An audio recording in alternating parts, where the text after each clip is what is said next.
আসসালামু আলাইকুম। আজকে আমি ডিম দিয়ে কচু রান্না করব। প্রথমে তেল দিয়ে নেব, ডিমগুলো হলুদ দিয়ে ভেজে নেব।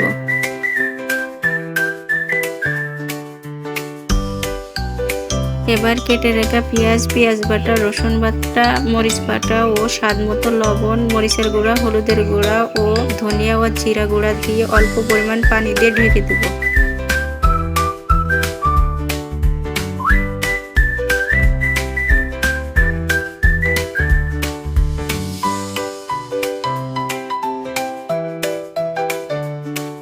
মশলা কষানো হয়ে গিয়েছে, এবার সিদ্ধ করে রাখা কচুগুলো দিয়ে দেবো এবং অল্প পরিমাণ পানি দিয়ে সিদ্ধ করে নেব।